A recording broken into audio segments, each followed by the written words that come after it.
O Menino que Matou Meus Pais conta a história do caso Richthofen sob o ponto de vista de Suzanne von Richthofen. Em seu depoimento no julgamento, ela disse para o juiz, e para todo aquele júri que estava vivendo um relacionamento abusivo e que foi manipulada e drogada pelo seu namorado para participar daquele crime. Fala galera, aqui é o Matheus Mendes, sejam muito bem-vindos a mais um vídeo aqui do canal. Vídeo esse para a gente falar do filme O Menino que Matou Meus Pais, filme que conta sob o ponto de vista de Suzanne von Richthofen, o caso Richthofen. Esse vídeo serve como continuação do outro vídeo que eu postei aqui no canal ainda hoje falando da Menina que Matou Meus Pais, o filme que conta todos esses acontecimentos, só que sob o ponto de vista de Daniel Cravinhos. Mas antes, os recados. Se você gosta desse conteúdo de séries e filmes, eu peço para que você se inscreva nesse canal nesse momento para acompanhar meu conteúdo. Se você de vez em quando não sabe o que assistir e gosta de ter indicações personalizadas, me segue lá no Instagram para acompanhar os meus reels com curiosidades e indicações de séries e filmes. Só reforçando, nenhum dos acusados recebeu dinheiro por conta desse filme e o filme foi produzido completamente com recursos privados, tá? Não teve um centavo de dinheiro público. Dito isso, vamos analisá-lo. Claro que eu gostaria de dar uma ressalva aqui que esse é um filme, um filme baseado em fatos reais e que eu deveria me ater apenas ao que o filme mostrou. Só que eu vou ter um pouco de viés porque eu conheço outros fatos dessa história. Claro que por ser um caso real e um caso de repercussão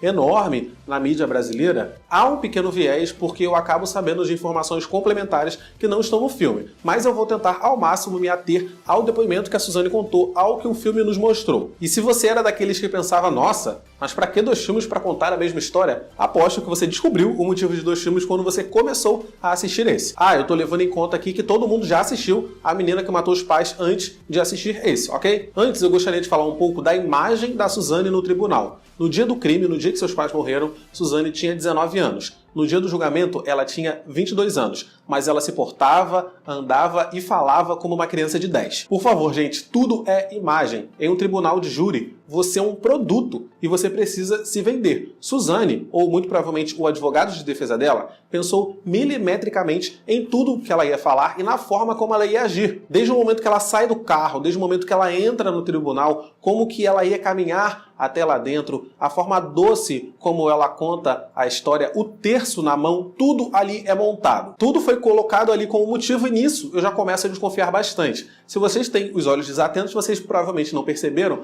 mas sempre que uma pessoa com relevância na mídia, enfim, acontece alguma coisa polêmica e essa pessoa quer se desculpar para a população, quer ser bem vista aos olhos do público, a pessoa vai aparecer na frente das câmeras sem maquiagem e com cara de sofrido. A pessoa vai falar sempre em um tom de voz bem baixinho e o terço na mão é a cereja do bolo, porque, afinal de contas, Suzanne era católica? Isso não ficou claro em nenhum dos depoimentos, nenhum dos dois falou que foi a uma missa, então Suzanne não me parece uma pessoa apegada a um terço. A imagem que Suzanne queria vender para o júri naquele dia era clara. Suzanne era uma menina simples, uma menina inocente, uma menina infantilizada e uma menina boba até. Uma menina capaz de ser manipulada e drogada pelo namorado para matar os seus próprios pais. E eu nem queria comentar isso, porque eu falei que eu queria me ater ao que o filme mostrou, mas não tem como comentar, vou falar rapidinho. Em 2006, antes do julgamento de Suzanne von Richthofen, houve uma entrevista que o Fantástico fez com ela. Uma mulher de 22 anos estava aparecendo na frente das câmeras com uma imagem totalmente infantilizada. Ela agia como uma criança de 10, ela tinha olhos desvairados, ela tinha uma voz mansa e ela falava com pouco foco. Só que o microfone ligado, sem Suzanne saber, acabou captando uma conversa dela com o advogado, onde o advogado a orienta a chorar e ela diz que não consegue. Vocês entendem agora? A estratégia era criar um personagem infantilizado para fazer o público sentir pena. E claro, como esse era um caso que tomou repercussão nacional, convencer o júri também. No final, essa matéria acabou sendo muito importante porque Suzanne voltou a ser presa depois que isso foi ao ar. Então, assim, essa imagem que vimos na entrevista de Suzanne no Fantástico é a mesma imagem que ela colocou lá de frente pro júri. É a mesma menina nas duas cenas. Suzanne quer passar uma imagem de boba, mas ela é muito inteligente. A Suzanne do filme, tá? Nem sei como é que ela tá hoje e não quero fazer juízo de valor. Vou comentar apenas do que tá passando no filme, como a Suzanne era no dia daquele julgamento. E naquele dia ela é extremamente inteligente, ela até chora, ela segura no terço ao contar a sua história para o juiz. Dá pra acreditar nesse choro? Será que não foi o choro novamente instruído pelos advogados de defesa? E o filme ele é muito inteligente em fazer a gente se colocar nesse papel de júri. Você aí da sua casa assistindo essa versão da Suzanne, você acreditaria no depoimento dela? E com isso não tem como não parabenizar a atuação da Carla Dias aqui nesse filme, que eu particularmente achei muito boa. Eu imagino o quão difícil deve ser você gravar a mesma cena 2 vezes, tentando passar emoções diferentes, né? Em mudanças sutis você passar emoções completamente diferentes. Por exemplo, naquela cena que eles vão na praia e o Daniel vai escondido. Quando a mãe da Suzane aparece, o Daniel corre e aí, enfim, eles conversam e quando o Daniel volta, do ponto de vista dele, ele tá lá super triste, né, com aquela cara de sofrido, aí a Suzane se apoia nele e fala, que merda, hein? E do ponto de vista dela, quando ele volta, ela se apoia nele sim, mas ela já não fala mais que merda. Ela pede desculpas, ela se mostra extremamente triste e extremamente sofrida, um sofrimento muito maior do ponto de vista dela. Essa cena você consegue perceber a carga dramática que tem para o personagem dela, enquanto a cena anterior tem uma carga dramática para o personagem dele. É espetacular.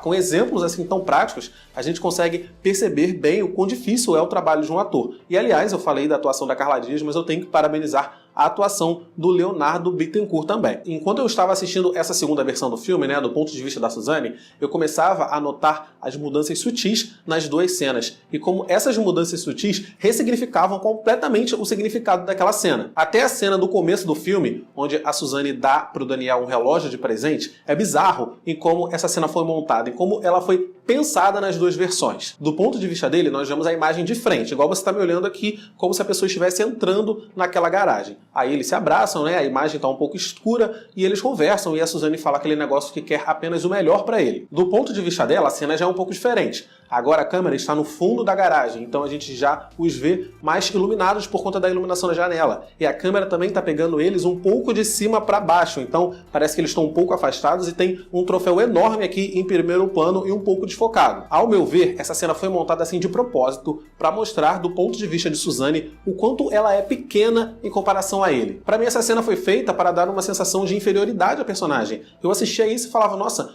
olha como é que essa menina é frágil, olha como ela é pequena em comparação a ele, olha esse troféuzão, como esse troféu é grande em comparação a ela, olha como Suzane é pequena dentro dessa situação, dentro desse cenário. É claro que uma menina assim conseguiria ser facilmente manipulada pelo namorado malvadão. Na outra cena, do ponto de vista dele, ambos estão como iguais, sabe? Não há uma sensação de superioridade dele em relação a ela. Ambos estão ali no mesmo nível. Uma outra divergência que me intrigou muito, e eu acho que os dois estão mentindo, é sobre o uso de maconha no relacionamento. Daniel Cravinho se descreve como um menino perfeito.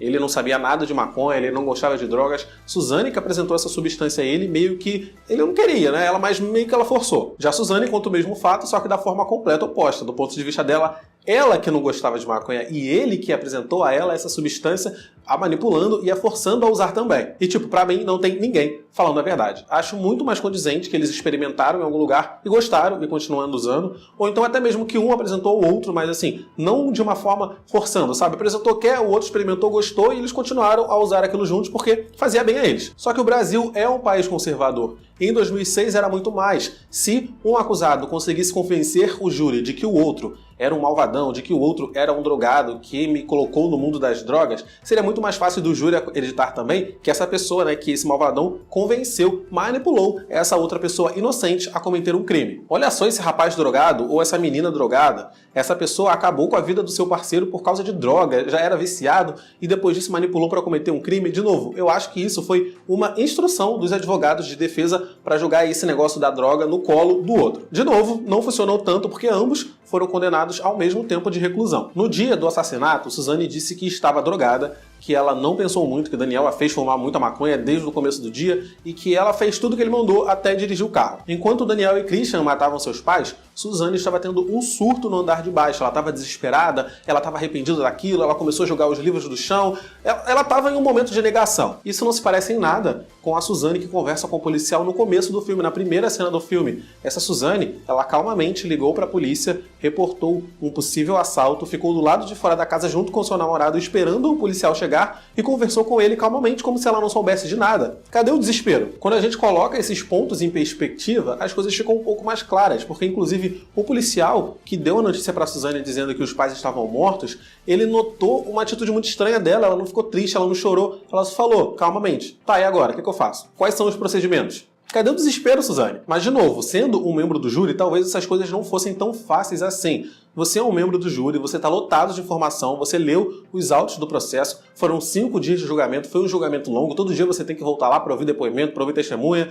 Eu acredito que 80% da opinião da pessoa é formado pelo que ela assiste ali, é formado não pelos autos do processo que ela leu, mas pelo que os acusados estão falando. Posso estar errado porque eu nunca fui jurado, mas assistindo esse filme, eu tive a impressão de que se eu fosse um dos membros do corpo de júri, eu ia comprar a versão de um dos dois. Eu ia estar lá e toda, a maior parte da minha opinião seria formada pelas histórias que eles contaram. Eu ia ser convencido por um deles e provavelmente ia comprar uma história. Assistindo aos 2 filmes e com as informações que nós já temos, que eu já comentei aqui nesse e no outro vídeo também, eu não compraria nenhuma das 2 versões, mas eu tendo a acreditar mais na história do Daniel Cravinhos, porque eu acho que o que ele falou é mais parecido com a realidade. Mas e você? Se você fosse um membro do júri, em quem você acreditaria? Coloca aqui nos comentários o que você achou desses 2 filmes e eu vou ficando por aqui nesse vídeo. Muito obrigado por terem assistido, deixa o like, por favor, porque o like me ajuda muito. Se inscreve no canal, compartilha o vídeo com seus amigos, clica nos vídeos que estão aparecendo aqui do lado para assistir meus vídeos anteriores. Tchau e até o próximo vídeo.